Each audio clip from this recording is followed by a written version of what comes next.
Are you buying Buckfast again, Mary? Oh God, no! I've had Buckfast once in my life, and it's disgusting. I like it. I've had it a few times, yeah. That was just day. Good morning, Vietnam! I love the smell of napalm in the morning. You're gonna need a bigger boat. I feel the need for speed. Roads. And we're going, we don't need roads. Snakes.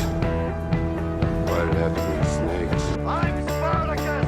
I'm Batman. I am your father. Your idea is incredible. I can't argue with that. We pay for everything. So this country belongs to us. It's just business. Hunting human beings for sport. They're not human beings. Good evening, everybody, and welcome back to the Moviescramble podcast. I am obviously saying good evening, but you could be watching this, listening to this, in the morning, the afternoon, night time, whatever you want. But for us, it's evening, so I'm being polite to the people that are live. I'm your host, Thomas. I'm joined by John and Mary. Mary, how are you doing? Are you still locked in that loft? I definitely am. I think depression has kicked in, and even the arrival of Baby Yoda in my life is not easing the work from home pain at the moment. I will be absolutely delighted when Big Bojo finally announces we can all set foot over our front doors again. You can leave the house if you want. I just feel guilty about it though. I feel like if you go out, people are like, oh, what are you doing? And I live in a small enough village and we're new here. I don't want to get a reputation, you know. Yeah, no any more than you already have anyway. John, how are you doing? I can go out the house and my reputation is intact, I'd like to say. That's You're about saying tattles there. No, that's just my social life at the moment. That's an unfortunate part of all this, that you can't actually go anywhere and do anything. But we persevere, don't we? We survive, which brings us to the topic of our podcast for tonight. And survival. We are going to review another Blumhouse film because that's all we seem to do these days, is talk about Blumhouse productions. But we are talking about the most controversial film of last year. And it wasn't even released until this year. We're talking about Craig Zobel's The Hunt. I don't want to say too much about the film because the trailer, it's not that it's misleading, but the general premise here is that a group of wealthy, upper-class people are hunting poorer people for apparently sport, for fun. That's all I really want to say in terms of the plot, because that's really the basis of it. And as it unravels, you find out who these wealthy people are, who the lesser members of society are, why they're being hunted, the motives, and it was not what I expected. I was surprised. I can see why the film's caused controversy. I am, however, surprised at the controversy it has created. Does that make sense? I think the controversy of it last year, we had Donald Trump thinking it was very this and very that. Now people think it's very much the other side. It seems to be a film that's pissed off both the left and the right due to its themes. To me, I think the fact that if it has pissed you off, that's the point of it. It's not that it offend for the sake of offending, but if it does piss you off, then I think you're part of the problem. Have I read too much into this film? Its themes, or what's your thoughts? It's just that you're so woke, Thomas. That's what it is. I'm definitely broke. I mean, I can understand why there was like some controversy around it, because ultimately it's humans hunting other humans for sport. There was a serial killer that did that at one point. He released his victims into the woods and sort of told them to run, and he would chase after them. His name escapes me at this moment in time. But actually, in terms of what kind of unfolds on screen, I've seen much more in terms of, violence and torture and controversy. But having said that, I did obviously really enjoy it, and you guys know that because I was messaging you for like the first 20 minutes just saying like, what the fuck?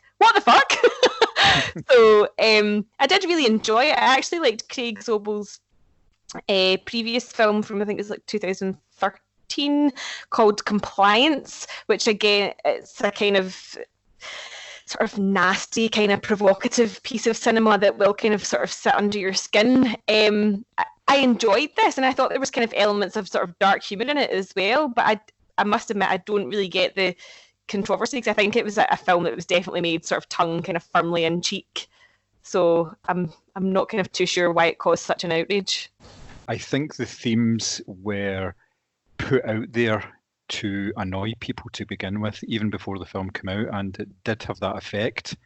There was a lot of tweeting about it, a lot of people getting very angry about it, and it was a very deliberate act on the part of the filmmakers. Now, the film was obviously put back because there was a couple of high-profile shootings just when it was supposed to come out, and they didn't want the film to be associated with those in any way. But it didn't actually have anything to do with us. There wasn't anything like that in terms of the plot or the themes of the film, but it was felt best to put it back.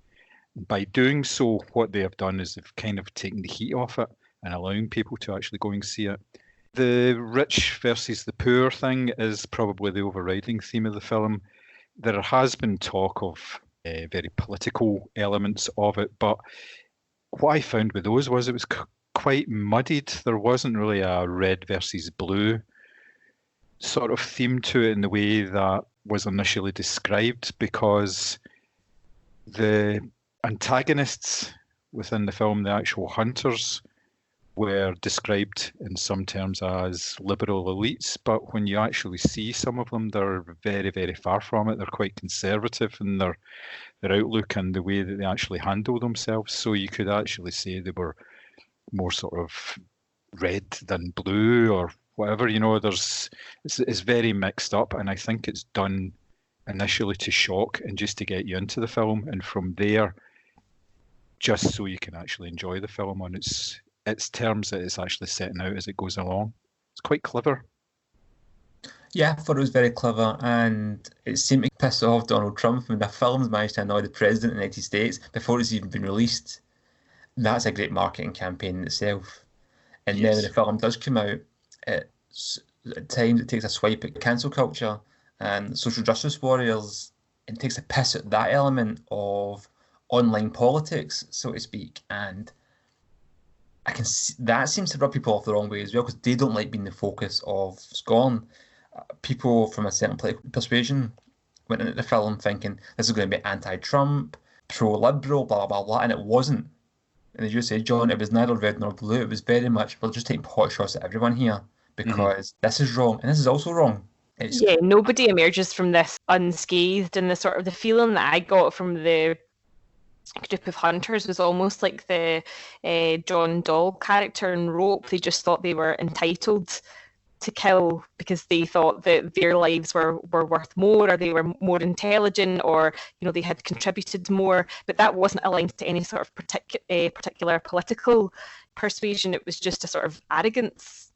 We can talk about the themes in this film and the kind of political aspect of it, and that's what's going to cause the biggest issue. In terms of the actual plot, and you mentioned, Mary, about how the idea of humans hunting humans might cause a controversy. It's not a novel idea in a film. When this film came out, my first instance was, well, we've seen this before.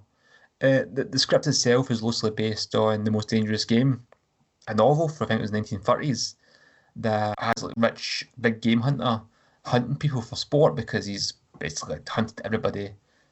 They say The Most Dangerous Game is man. You get films like The Running Man that have a similar idea. It's set as a game show, which, when you think about it on paper, is a lot more of a controversial idea. The premise of this movie in itself shouldn't have been an issue, but as you say, John, it came out at a time there was another shooting in America, and people that seemed to think the politics of the movie was going to look bad on them attacked it for that reason. And now after the kind of controversy's been and gone and the dust is settled and the films came out, most people are like, well, the film's not really that bad to begin with. And now they're using that as a stick to beat it with because they don't like the politics in it. And the film is very political, very, as you say, very tongue-in-cheek. It's not preachy. Yeah, like I think a lot of the sort of there's a kind of scene where the hunters are having a woke conversation, or they sort of try and use kind of human stooges to prompt the hunted to say things that they believe will fit a certain political agenda. But to me, it was so very set up and so very staged, and it was very tongue-in-cheek that, to me, the kind of politics of the film it almost like, it's not that they didn't come into it, because obviously there's a kind of clear divide there, but to me it was more of a sort of maybe a class divide, and I hate saying that because it makes me feel a bit icky, but it was definitely more about, kind of wealthier, rich people and, poorer people with less opportunities. It kind of split into two camps. To me, the politics were so blurred. And when they did sort of attempt to make political statements, they were kind of darkly humorous, so you didn't maybe take it as seriously as other plot points in the film. And that's the thing, I thought the film was laugh out loud funny at times, and although it was very violent, it was a comic book style violence. It was a movie that revelled in its absurdity. It wasn't, the violence in it was intended to be entertaining. It was supposed to be over the top. Absolutely, yes. Right from the very start, there's an opening scene where there's a scene of violence, and without obviously going into any detail, because you really should watch it, it is quite comic in the way that it unfolds and the way that it actually ends as well. It works very well, and it kind of sets the tone for the rest of the film. That's what you're kind of expecting. You're not expecting anything to be horrible and graphic without that sort of dark humour attached to it. And it makes a real difference when you're watching something. If there's sort of darkness in a film like that, then you're needing that wee sort of counterbalance of humour. Otherwise, you're basically just watching this horrible, almost like a snuff film or something like that. Yeah, I mean, not that I have any experience of watching that, I may say, obviously. Disclaimer. Yeah, or making them. Day 9 of self-isolation, John. John makes a snuff film. No, I was just going to say make a snuff film. I was going to say he's exhausted his DVD collection this time he started. But I mean, that's the thing. The idea to say, the violence in the film's entertaining may not even be a very social conscious thing to say these days. But nobody had the same issue when it was John Wick or Fast and the Furious. Yeah, or even Deadpool or something like that, because it's that kind of, okay, it's not as overt and comic book as that, but it is that kind of, not making fun of the violence, but it's used for a specific effect, and sometimes that effect is humour. It's not supposed to be real life. It's not depicted as real life. And the violence in this is very on-screen cinema violence. It's very fantastical. It's not supposed to be, when something gets shot, that it looks real. There is some quite, I wouldn't say horrible moments in the films, but some very kind of darkly violent moments. But there's also punchline. Yeah, I think that's what the film kind of works, is no matter how dark it gets, there'll be a joke to accompany it. It's not a film to sit and take seriously. But and I guess that's why I didn't get the controversy, because I think I was maybe expecting something that was really grim and quite graphic. So I think, having watched it, I was like, well, I found that really entertaining. And then I was like, oh God, is that the wrong response to have to that? Am I supposed to be really appalled by it? Because there was just so much built up.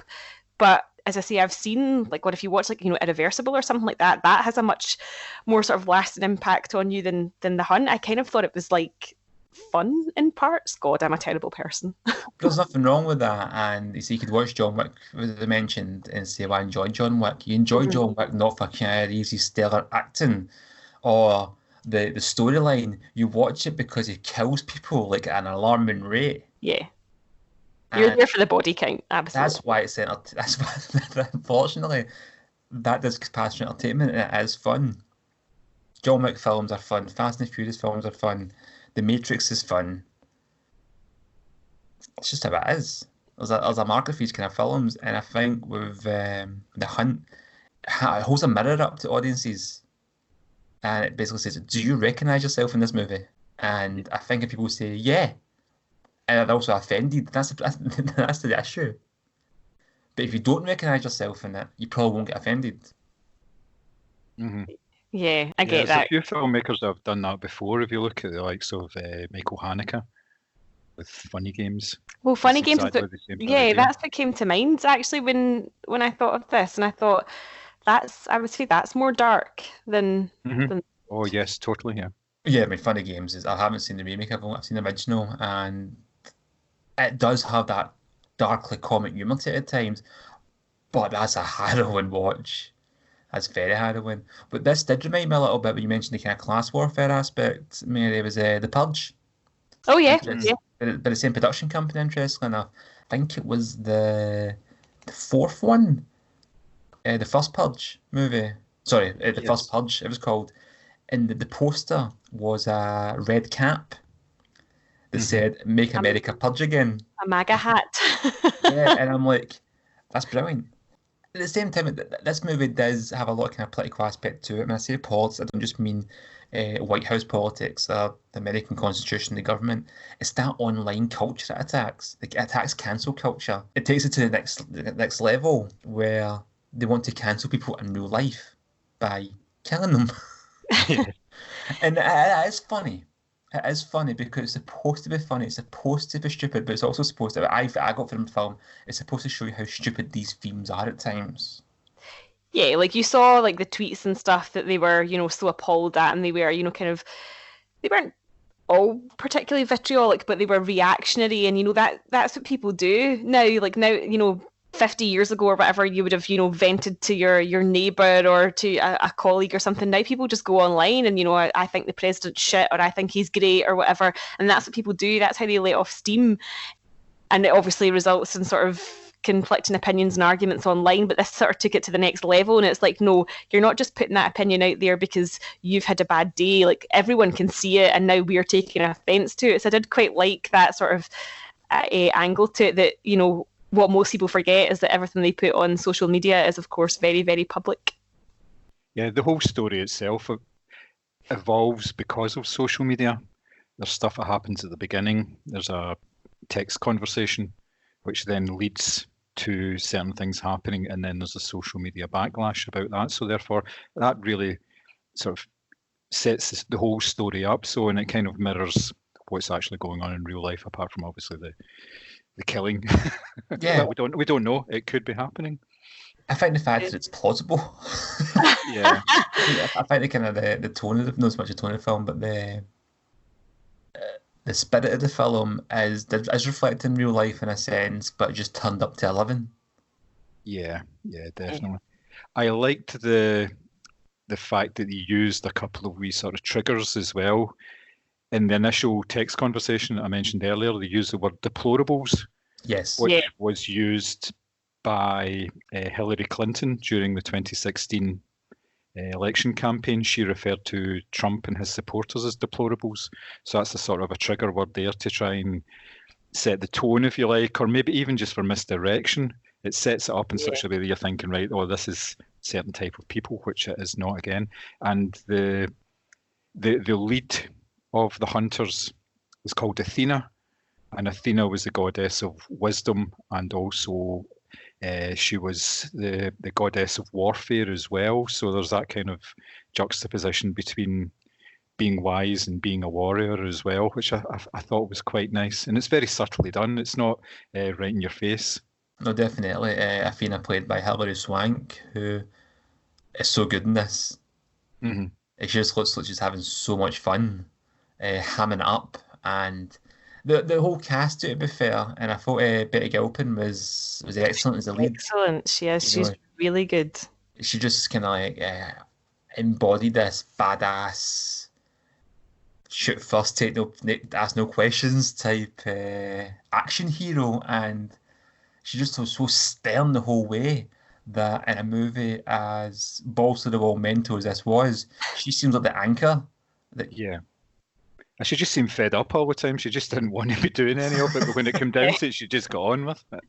Yeah, it was like, oh my God, I'm going to have to do this again. I have to do the escape route again. But yeah, she was absolutely brilliant. And I'm not really familiar with her as an actress, but I know she's been in Glow and certainly has got really good reviews for that. But I thought she was, really, really good. I thought it got slightly kind of, not ridiculous towards the last 15, 20 minutes, but it kind of lost a wee bit of its appeal for me then, but even then she was still really, really engaging throughout it all.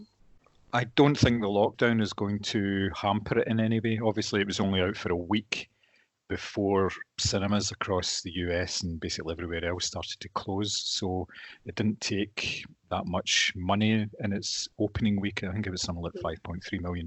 But having said that, that's half of its budget and publicity right there. So put it out onto video on demand almost right away, and I think it's going to do very well. There's going to be a lot of people seeing it. And on an interesting side note, sales of guns in America have gone up during lockdown, so who knows? Life imitates art and art imitates life. This film is a big recommend from me. I really enjoyed it. Mary? Yeah, I really enjoyed it. I think your phrase gets it pretty much spot on. It's just balls to the wall mental. John? Same, yes. We seem to be going through a patch of just agreeing with each other on just about everything at the moment, which won't last, of course. But yes, I agree with on this one. It was a pretty good watch. Really enjoyed it, but not in a deep and meaningful kind of way. You just go on with it and watch it. It's a film. What the hell, yeah. Yeah, if you want to really have like disagreements, we should review Maniac Cop for the next episode. And we'll see how we agree. You are really pushing this agenda, aren't you? What state is this? Sorry. You don't understand the question? Oh, no, I didn't. Most people know where they are. Why ain't most people? That was our thoughts on The Hunt. As we said, we really recommend it. It is available on demand just now, as we can't go anywhere. And Blumhouse has started putting films like Invisible Man, which we also recommend, and that episode's available in the Moviescramble archives. And The Hunt is available on demand. Please download it, rent it, watch it, enjoy it. Let us know your thoughts. If you do like it, if you don't like it, keep them to yourself. We're not interested. Based on the themes of survival regarding The Hunt, we have picked our top 3 survival movies. I like this topic because it was quite varied in the genres we could pick. Nothing was really kind of pigeonholed. I was tempted to pick Friday the 13th Part 6, which I believe most kind of incorporates that survival element as Jason's hunting people down, but I managed to avoid... I was going to say I managed to avoid any franchise movies. That's a total lie. I've managed to avoid any Part 9s or 6s or sequels. But we've all picked our top 3 survival movies. And it's a very interesting list. I'm very excited to talk about this. And I believe I'm first. Am I first? You are. I'm first for a while. It's not happened recently. I was going to say something that just sounded dirty. So I think It's all right. What you've already said is enough. I have went with 2000, and I can't believe this film's 20 years old. Battle Royale.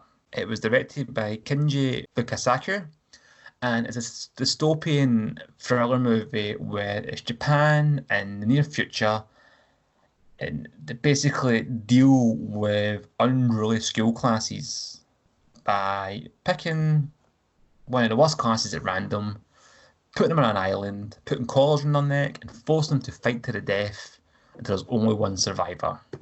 If this movie sounds familiar, it's because it should. The Hunger Games ripped it off royally, and there's no pun intended there. The survival element comes into it, and you've got the students, they're on this island. We focus on some of the kind of main characters, and they team up because you've got the couple who are in love, and they just basically try to survive this out and find their way out of it. They're not interested in playing the game. They're interested in the two of them leaving the island, but obviously they both can't because there can only be one winner. Have you seen this movie? I have seen this movie. I love this movie. I think it's fantastic. Fits in quite well with our discussion of The Hunt as well with regards to the violence, because there's an awful lot of over-the-top violence, but there's sort of comedic elements to it as well. And some of it is kind of horrific in a way. You're looking at it and you're going, oh! It is kind of like crossing your legs type moments, which is interesting. And it's just brilliant. It works really well, and it sets out still very early, and it just goes for it. Yeah, this movie was very, very controversial when it came out as well. It was referred to by the Japanese. I think it was their equivalent of the Board of Censors, and they called the movie crude and tasteless. For 11 years, the film was never officially released in the US or Canada, except for film festivals. It wasn't shown in schools or anything like that. And when you watch it, it's not that controversial a movie. Yes, but it involves school children. I was going to say, I think it's probably the children element of it that makes it controversial. If they had shipped a bunch of adults off to an island, it would have been maybe okay. But Yeah, it's possibly. kids. And don't get me wrong, I've not got the cast, the date of births to hand, but they're not an old cast. It is a young cast, and whether they're actually legitimately school children or late teens in real life, they look it.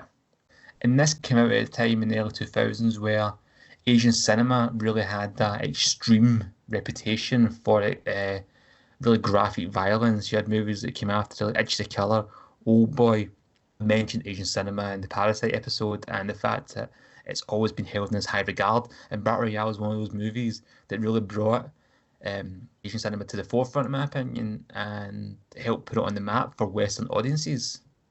And made it, honestly, you need to see it. It's a brilliant movie. It's on my watch list, actually. It was the first film that Chris mentioned when I talked about the theme of this week. He absolutely loves it, so it is on my watch list. Yeah, and it And stars the kids beating the shit out of each other. exactly. It stars Takeshi Kitano as the school teacher who is overseeing the whole operation. And if you've not seen him, he's like an excellent actor. He's like the Tom Hanks of Japan. Oh, no way. Yeah, but he's also known for like being a celebrity as well. Outside acting, he's known for always different kind of like entertainment roles. You heard of Takeshi's Castle? Yeah. That's him. All right, okay. He's a brilliant actor, absolutely brilliant actor. It's worth watching for him alone. But yeah, it's an excellent movie. Some amount of controversy it caused. Still got a legacy to this day. Threats to remake it never happened, thankfully. Please watch it. Okay. You'd like it. Okay. I'm intrigued. My first choice is the 2016 South Korean film Train to Busan. It's directed by Yeong Sang-ho, stars Gong Yoo, Jung Yoo Mi, and Ma Dong Seok. It's a zombie film before anything else, but it's a zombie film that is set, surprisingly enough, on a train to Busan.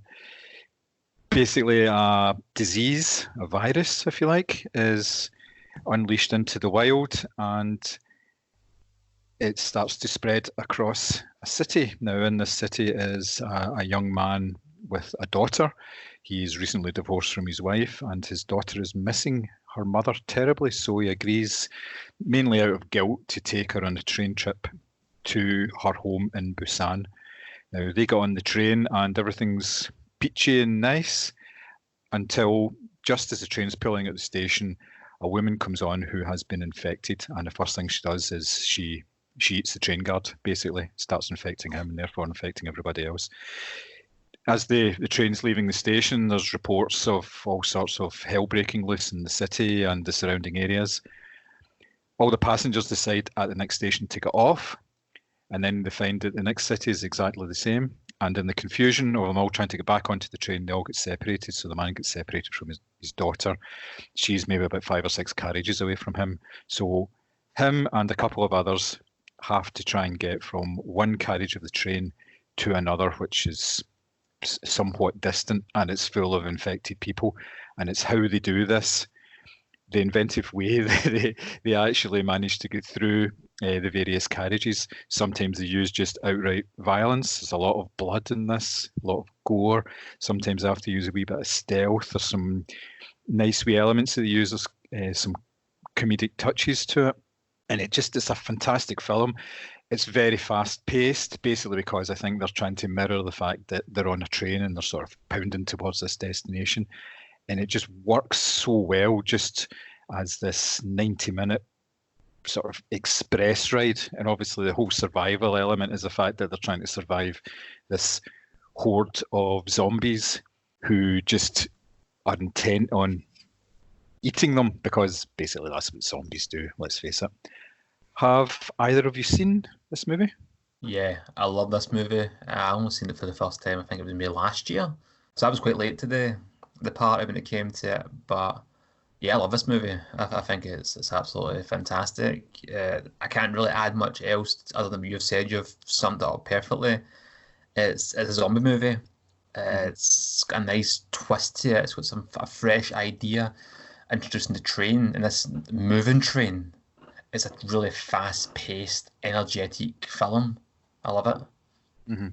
I haven't seen this either. I'm feeling a bit shit this week. Do you watch Asian cinema? Yeah, it's not like I've got a prejudice against it or anything. I do watch a lot of Asian cinema. I just haven't seen these two particular films.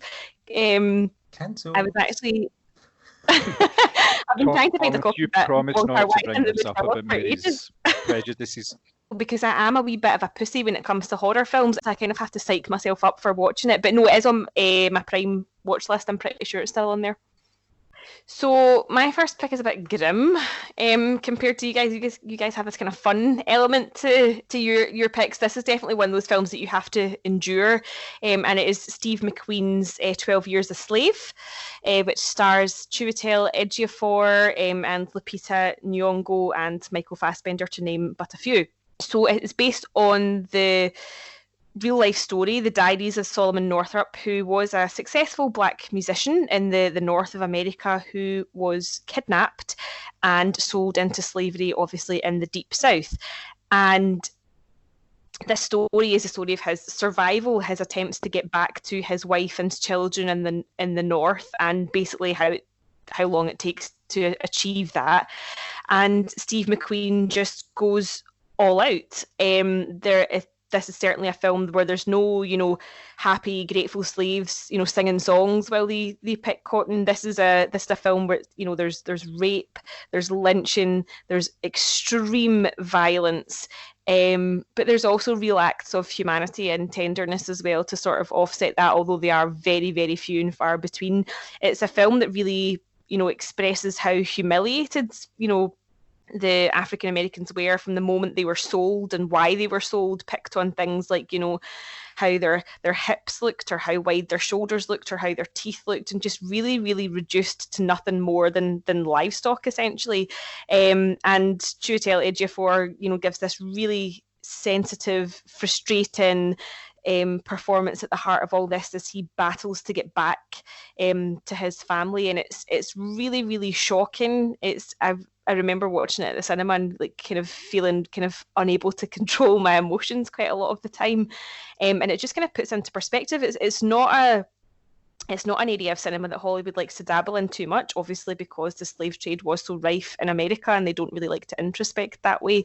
But it is absolutely brutal, but so worth watching. There's some really good supporting performances in there as well from the likes of Benedict Cumberbatch and Sarah Paulson and Brad Pitt.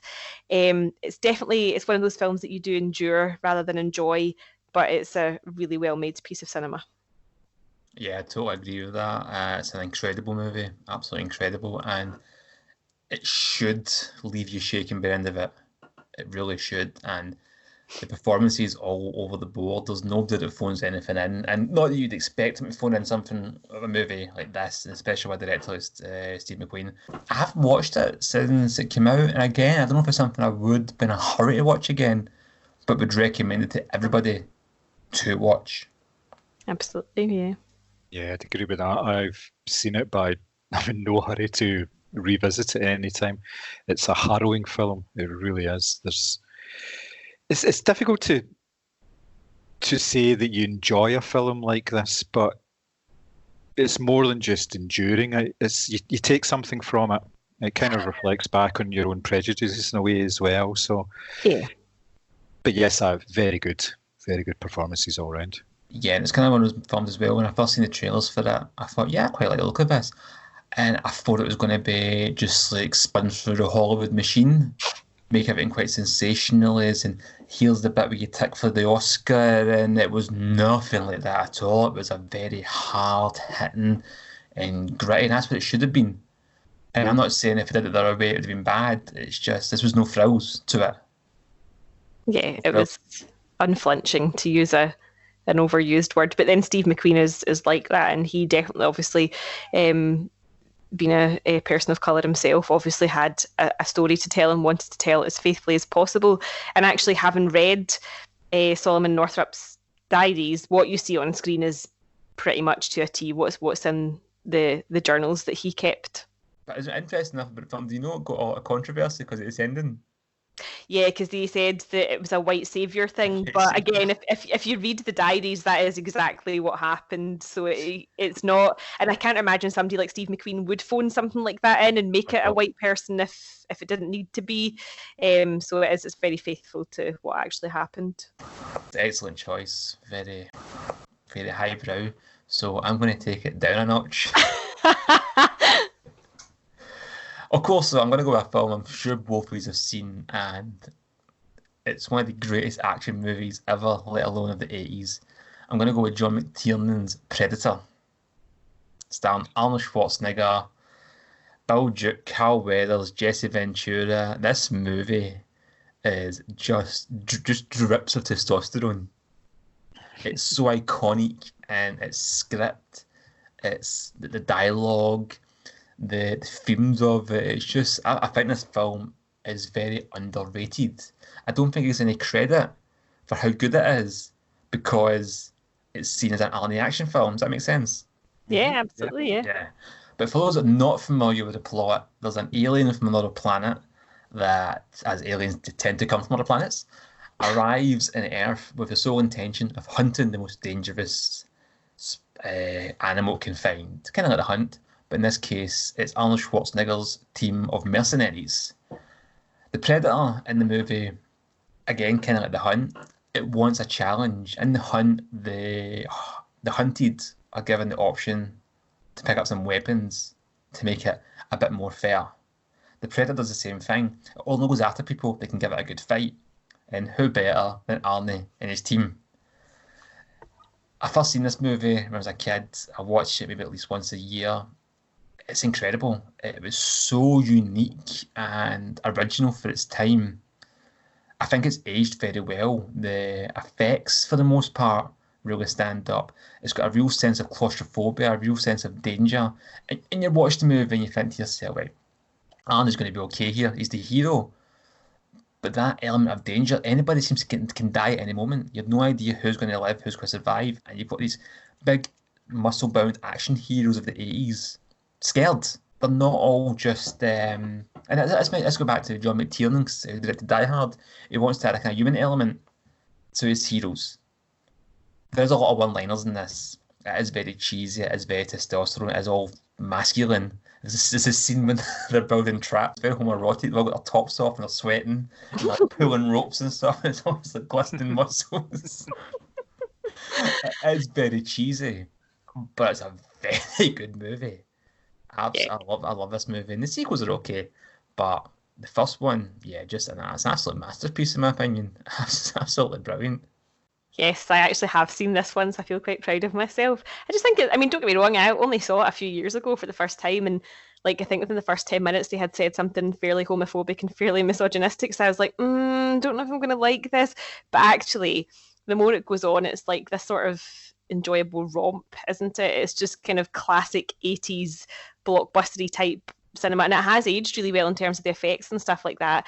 Maybe not the script.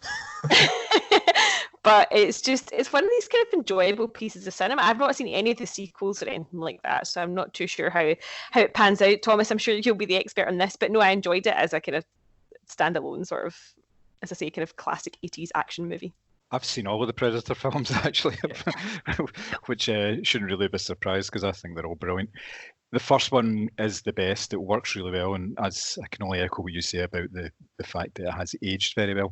I think a lot of that's got to do with the fact that it's practical effects that they use most part. The Predator is real. It's not a CG creation or anything. It's very much there. The film, I think it was a basketball player or something, was actually within the suit. Kevin Peter Hall, his name was, Yeah. He also played Harry and the Hendersons.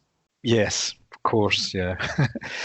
And it works really well because of the design of the Predator and the fact that it blends very well with the jungle background. And like you say, there's these sort of muscle-bound guys, but they are actually a smart bunch of guys. Like they're there for a reason, and they're there because they're really well trained and everything, and they work very well as a team, and basically they're killers, and that does come across very well in the film as well. So you do get that sense of, well, if these guys are scared of this, then it must be something really pretty bad that's stalking them.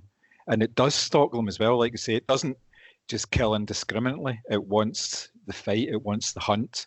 It's all about the sport of it.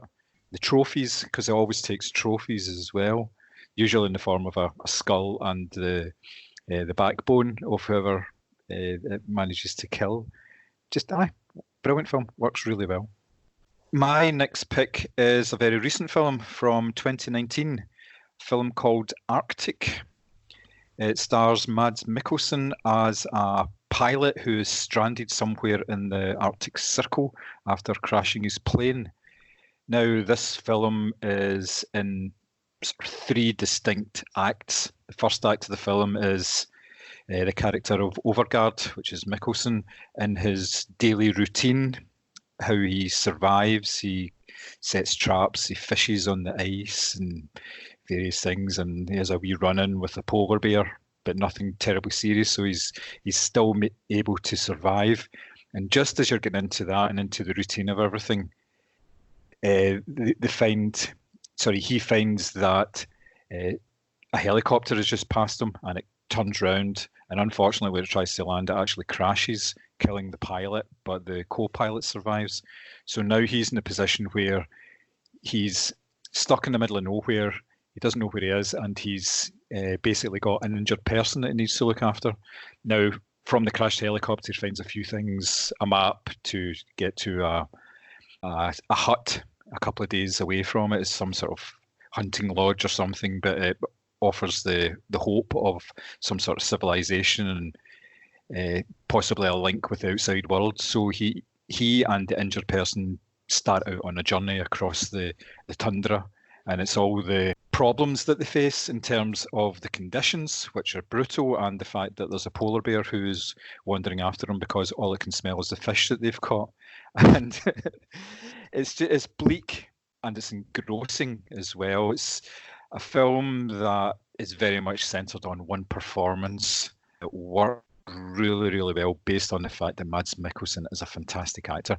There isn't a whole lot of dialogue in this film, basically because he's got nobody to talk to, and they don't use any sort of nice techniques where he starts talking to himself in order to explain a bit of the plot and a bit about the background about him and things like that. There's nothing like that explained at all. It's basically you're just planked down with him, and he's been there for maybe about 2 months or something.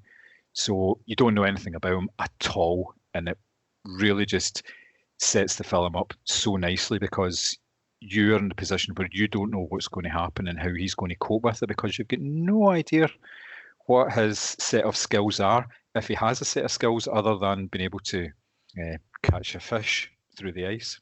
Wonderful movie. Have either of you seen it? I have not, and I'm surprised you haven't made it, because I know you love Mads Mikkelsen. I do. I love a bit of Mads, actually. But if he's stranded in the Arctic, chances are he's not going to get his kit off. So that may be why it has limited my watching of it. But no, that sounds amazing. That does sound really good. Okay, so my next choice, again, God, I feel like I've picked really grim films, is the Italian film starring Roberto Benigni, Life is Beautiful. And this is a kind of weird film for so many reasons. Basically, Roberto Benigni is an Italian Jewish stand-up comedian, and yet he's made this film that's really well known about the Holocaust. And it's a film that actually the kind of whole idea of World War II doesn't come into it for quite a while, because the opening of the film is Benigni starring as Guido trying to woo his wife. Dora and her family don't really approve, and he's kind of acting the fool. And it's this beautiful kind of sweeping love story, and it'll never make you'll hear Offenbach's Baccarol through it, and it's just a really beautiful piece of music, and it's this kind of sweeping romance. And then World War II sort of erupts out of nowhere, and obviously with Benigni's character Guido being Jewish, he is sent to a concentration camp along with his son Yeshua, and in order to sort of keep him both alive and help him to survive, Guido devises this story for his son that they're basically in a big game, and that they have to do certain things to win certain points. So things like, go to sleep at the right time, don't cry, don't ask for extra food, keep hidden. And he's basically doing this out of sheer desperation to keep his son alive. And it's a really sort of touching, emotional, and yet really harrowing and horrific film. It's kind of a film of two halves almost. In the first half, you'll get sort of swept up in the romance, and in the second half, you're just like, Jesus Christ, this is awful. There are children involved in this, and it really is about kind of how survivor's instinct. But for this character of Guido, because he is kind of a bit of a fool and a clown, that sort of comes in the form of games and playfulness just to keep this beautiful wee boy alive. And it's a really it's a different take on Holocaust drama or World War II drama. But I think it's a really brilliant film, and it's a wee bit schmaltzy and cheesy in some places, but I think it's a really good way of showing how some people coped with the Holocaust and coped with trying to survive, because essentially, a lot of people say, if you can't laugh at things, and it's not encouraging you obviously to laugh at the Holocaust, but it is sort of showing you coping mechanisms of how people survived and how they got through it. I assume both of you have seen it. It's quite an old classic, isn't it? Never seen it. No. Oh. Okay, I'm back on intelligence levels now.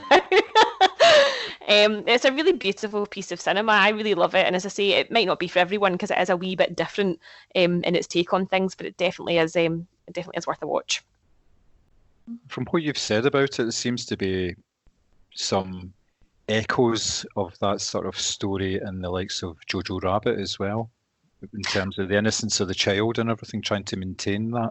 Absolutely, and I know kind of Jojo Rabbit gets slagged off for its ending. They said it was too upbeat, but this is a film that definitely, the character of Guido acts the clown the whole way through. Like, he's in the concentration camp, making fun of the way the guards walk and sort of gurning and making these kind of funny facial expressions just because he wants his kid to stay alive. Mm-hmm. And we did get a wee bit of shtick for that because they were like, oh, this is kind of poking fun. But actually, I see it as a coping mechanism. That's how he wants his son to survive. Yeah, that's what it sounds like. I have went with a classic, an old 60s classic. It's also a zombie movie. Like Train to Busan. This is seen as the granddaddy of zombie movies. I've went with George Romero's 1968 Night of the Living Dead. And this is a movie that's not only spawned a few sequels, it's spawned an entire genre of movies. I went with this one, not because it's my favourite. I actually think Dawn of the Dead is a better film, but I believe this really does harness the survival aspect a lot more. And it was the first one to do it. When you've got a motley crew of people of different backgrounds, all stuck together in a house, just try to see the night through, while zombies are outside and try to break their way in. It's a very low budget movie, and it shows in many ways, but it still has, the themes of it still stand up, and the horror aspect still stands up, and there's a sort of very claustrophobic feel as the humans are all trapped in this house and they don't go on. They have arguments, they have issues, they have fights, and there's a pissing contest between the males to see who should be taking over taking as leader in that. And it was also very controversial for its time as George Romero cast a black man as the hero. This is a time in movies where black men tend to be stereotyped. They weren't necessarily the hero, especially in a movie where the rest of the cast are white. And although George Romero did say there's nothing political about the reason for it, there is elements of racial themes in the movie. Have you seen it? Have both of you seen it before I say the end? Yes. Yes. Yeah. I'm going to mention the end because it is a bit old. If you haven't seen it, pause it. But at the end, Ben, played by Dwayne Jones, is the only survivor. And then it's shot. It's shot by the cops who believe him to be a zombie, allegedly. And you're just like, what the fuck? That's a new excuse for shooting black guys. Yeah, pretty much. And you kind of, this film was released in 1968, and you watch this, and you kind of, Dwayne Jones is excellent in the role, very, very good. And you get to the end, and he's the hero. Like films of this type, the hero wins the end, and he just gets shot and flung in a fire. His body burned, and you're like, wow, didn't see that coming. It's such a downbeat ending.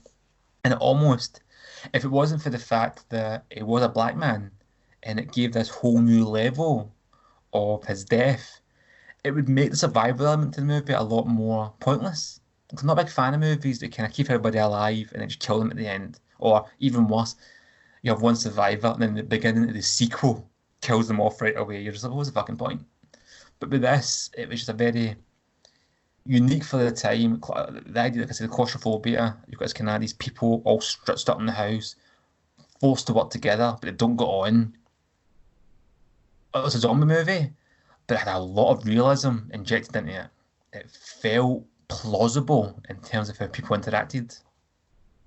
Yeah, it's extremely tense, I would say, and it's like you see, it's one of those films where I've obviously watched it a lot later than when it came out, but once you watch it, you're like, oh, there's so many films that have clearly used elements of this movie, even just like from the ensemble cast and the sort of tensions, and as you say, the kind of pissing contest between the two guys and the being trapped in the one location. There's so many films that have clearly been inspired by this, but it's kind of the sort of the original, isn't it? And yeah, I mean, I know it's a wee bit dated, but I still thought it was scary. My next choice is the 2015 film The Revenant, directed by Alejandro González Iñárritu. It's a particularly well-known film, basically because it's the film that finally got Leo his Oscar after much campaigning over maybe the previous decade, I would say.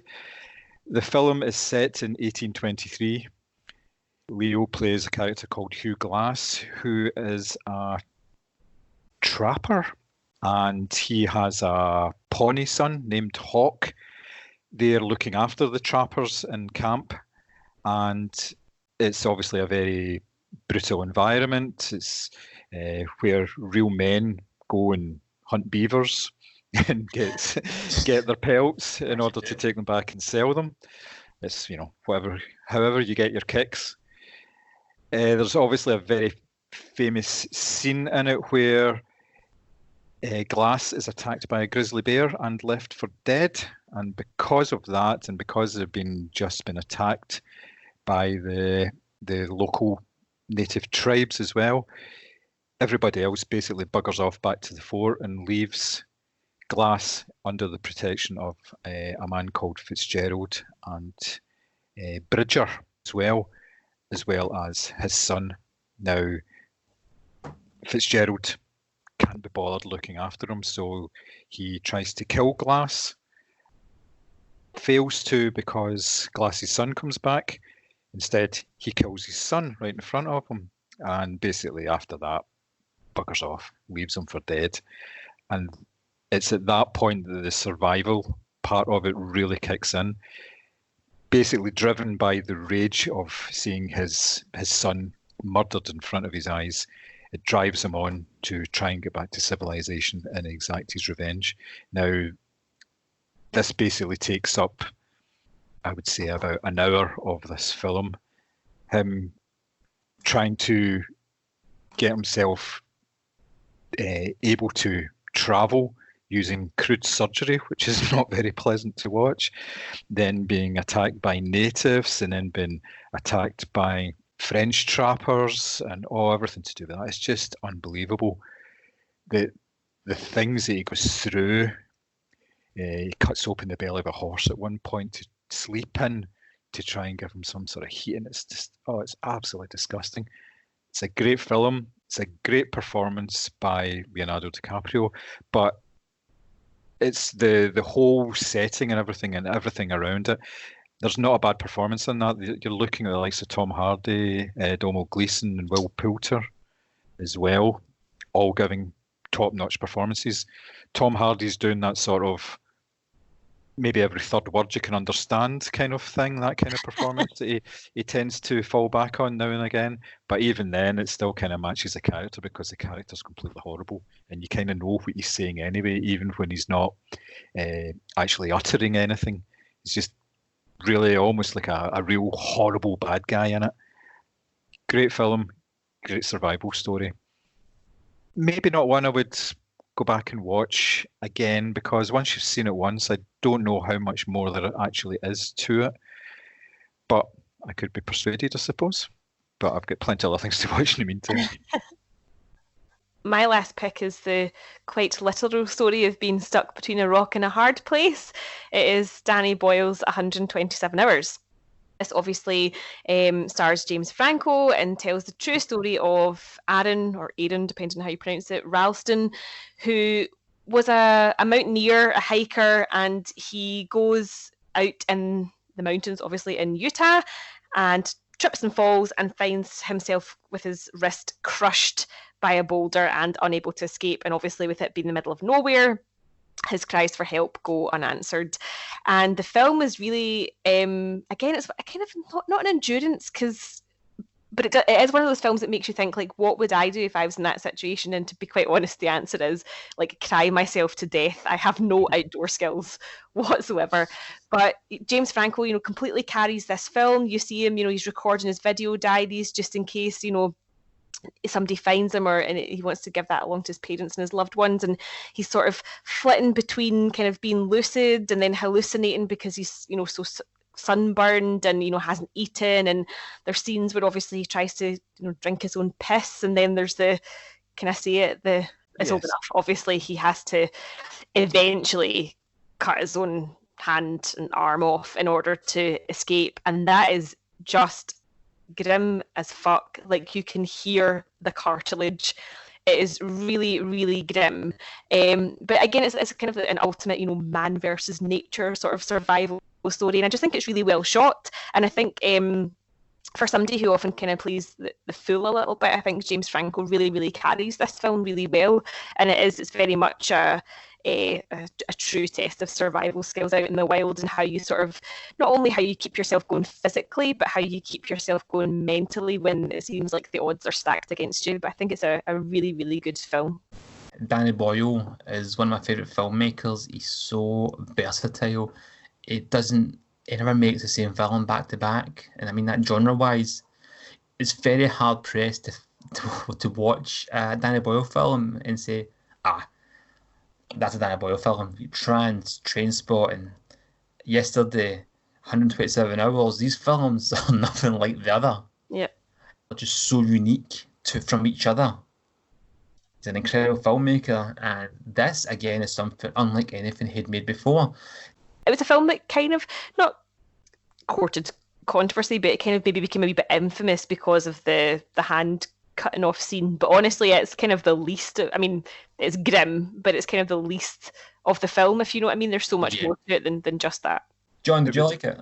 I did. I really enjoyed it. I really liked the fact that this was the film that he made after winning the Oscar for Slumdog Millionaire. Yes. He used his cachet from that to get this made because this was the film that he wants to make. And on paper, if you look at it, it's not a film that would be easily financed. It's about a guy cutting his hand off, and the guy is an absolute dick as well. There's very few redeeming qualities about this guy. It's not like a sturdy outdoorsman who's trying to get back to his loved ones. This guy is horrible, and he's admitted it himself. I've seen interviews with the guy afterwards, and he says, "Yeah, that was me. That's what I was like. I was very self-absorbed. Didn't care about anybody else. I didn't really care about myself to a certain extent. It was all about the experience, getting out there and doing this." So the fact that Danny Boyle chose this project and was able to get off the ground and actually make something as good as this, given that it was sort of a bit of a passion project for him, it's just absolutely amazing. I like the fact that there was one very small piece in the film where he's talking about his knife and how he took out pretty much his second best knife that was a wee bit blunt, and that's the one he ended up having to cut off his arm with because he didn't want to take his best one because that was, that's only for for special occasions, if you like, Oh, that's that wee touch there, and that was, that kind of preyed on his mind a wee bit, saying, yeah, I'm a complete dick. Everything that I've done is just exactly the same, and it really backs it up that I'm using this shitty knife to cut off my arm here. Yeah. And the way that they actually do that scene as well, you don't see anything, but it's all to do with the atmosphere of it, and you see the sound design and everything as well. So your imagination just runs wild. It just completely goes. It's very, very good filmmaking. So it's true. We're being hunted. If you do have any suggestions for survival movies, you can still let us know. You can let us know at Moviescramble on Instagram, at Facebook, on Twitter. You can email us at podcast@moviescramble.co.uk. John, have you had any more emails recently? No, we have not had a single email. It's almost as if there's an apocalypse happening. People are too busy stockpiling toilet paper. Survival. That's what it's all about. We have had some feedback, haven't we, Mary-Do? You say that like you're leading me to something. Yes. You had some good feedback in the podcast. You've verified our Oh listeners. yeah, oh actually yeah. I do have. We have listeners, plural.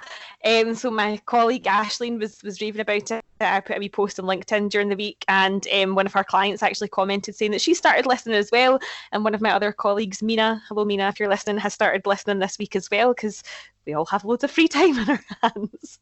So we're acquiring fans. This apocalypse is good for our ratings. Just also to say that we have a YouTube channel, Moviescramble. If you search for that, there's loads of videos on there. We obviously put our podcast on there as well. Come and join that community if you like. And we are also on Spotify, where we put up playlists for the various topics that we discuss. Oh, just think about it. You should definitely put the Baccarat on for this week for Life is Beautiful and just let people chill out to that. That would be lovely. Absolutely. I don't think we have any news this week, but we do have a message that's just came in this second with my friend Richard, who is a loyal listener of his podcast, doesn't miss an episode, and not just because he likes me, because I think he skips my parts and mutes them. He has gave us his top 3 survival movies off the top of his head. He's went with The Grey for the Liam Neeson movie. The Martian is an excellent choice. You know, if you're going to be stranded, try to survive, why be in the woods, why be in a forest, why be at sea, on another planet. It's a very good choice. And he's went with Dawn of the Dead, which was my original pick, but I went with Night of the Living Dead instead. So good choice, good choices there, Richard, and good movies as well. I'd recommend everybody watches all of them in that order. Any order you wish, it's up to you. Yep, nice, very good. Yep. So I'm going to give a shout out to Richard for sending them in. Thanks very much. Do you have any shout outs before we go? Not this week, no. Don't have anything. I've exhausted my listener shout outs. Yes. Well, thanks everybody for tuning in. It's all about surviving just now. Everybody stay safe. Please do. Take care. Bye. Bye. Of all the people you kidnapped, of all the people you killed, you picked the wrong game. Lady, you're crazy.